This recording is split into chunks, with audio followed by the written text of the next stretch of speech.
அன்பின் தேவனாகிய இயேசு கிறிஸ்துவின் இனிய நாமத்தினாலே உங்கள் அனைவரையும் வாழ்த்துகிறேன். இன்று சுவிசேஷத்தின் 3 தூண்கள் என்ற தலைப்பில் நாம் தியானிக்கலாம். அப்போஸ்தலனாகிய பவுல் கொரிந்து சபைக்கு தான் எழுதிய முதல் நிருபத்தில் சுவிசேஷத்தின் 3 தூண்களை குறித்து கூறியுள்ளார். 1 கொரிந்தியர் 13வது அதிகாரம் 13வது வசனத்தில், இப்பொழுது விசுவாசம், நம்பிக்கை, அன்பு இம்மூன்றும் நிலைத்திருக்கிறது, இவைகளில் அன்பே பெரியது என்று எழுதப்பட்டிருக்கிறது. தேவன் கண்ணுக்கு தெரியாதவராயிருப்பதால் ஒருவர் அவரை தேவனாக நம்பாமல் இருப்பது அவிசுவாசமாகும். நாம் கல்வாரி சிலுவையில் இயேசு கிறிஸ்து செய்து முடித்த கிரியையை விசுவாசியாததால் நம்முடைய விசுவாசமானது குறைபாடுடையது. இன்று நாம் இஸ்லாமிய சமூகத்தை பற்றி சிந்திக்கலாம். அவர்களுடைய முகமது போல இயேசு கிறிஸ்துவும் ஒரு தீர்க்கதரிசி மட்டுமே என்று அவர்களுக்கு தவறாக போதிக்கப்பட்டுள்ளது. இயேசு கிறிஸ்து மரிக்கவில்லை என்று அவர்கள் நம்பி கூறுவதால் கிறிஸ்து சிலுவையில் முடித்த வேளையை அவர்கள் ஏற்றுக்கொள்வதில்லை. அதனால்தான் அவர்களுக்கு குரான் என்ற மற்றொரு புத்தகம் தேவைப்படுகிறது. அவர்கள் கிறிஸ்துவின் முடித்த வேலையை நம்பாததால் 550 ஆண்டுகளுக்கு பிறகு எழுதப்பட்ட மற்றொரு புத்தகம் தான் குரான். வேதாகமத்தை கவனமாக வாசிப்பதன் மூலம் கிறிஸ்துவில் தான் நமக்கு ரட்சிப்பின் நம்பிக்கை உள்ளது என்பதை ஒருவர் உணர முடியும். இந்த வேதாகமத்தை அவர்களின் வாழ்க்கையில் இருந்து அகற்றுவதற்காக இஸ்லாமியர்கள் அதில் ஏராளமான தவறுகள் உள்ளன என்றும், குரான் உண்மையில் திருத்தப்பட்ட பதிப்பு என்றும் நம்புமாறு போதித்து வருகின்றனர்.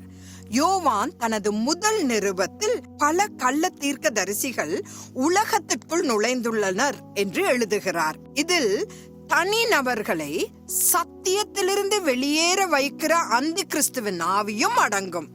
இந்த உலகில் யாரும் நானே வழியும் சத்தியமும் ஜீவனுமாய் இருக்கிறேன் என்று இயேசு கிறிஸ்து சொன்னதை சொல்லவில்லை என்பதை நாம் நினைவில் கொள்ள வேண்டும்.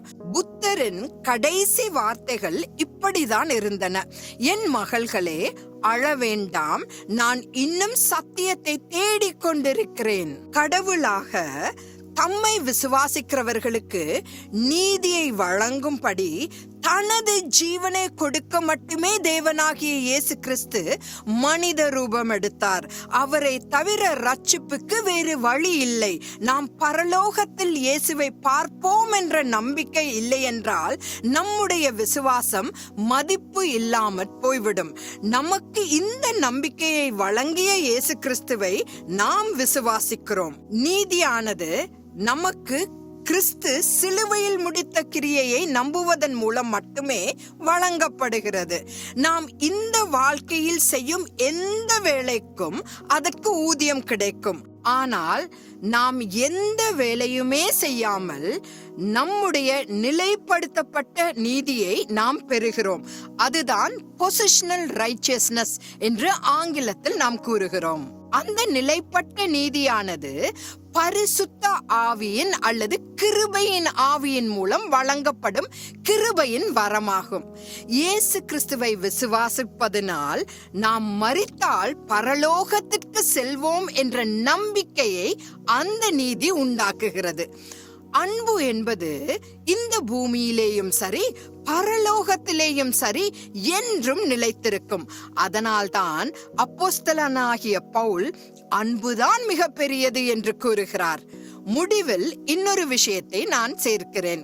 விசுவாசம் மட்டுமே நம்மை தேவனின் வார்த்தையில் நிலைத்திருக்க உதவுகிறது. யோவான் 15வது அதிகாரம் 7வது வசனத்தை படித்தால் நீங்கள் இதை அறிந்து கொள்ளலாம்.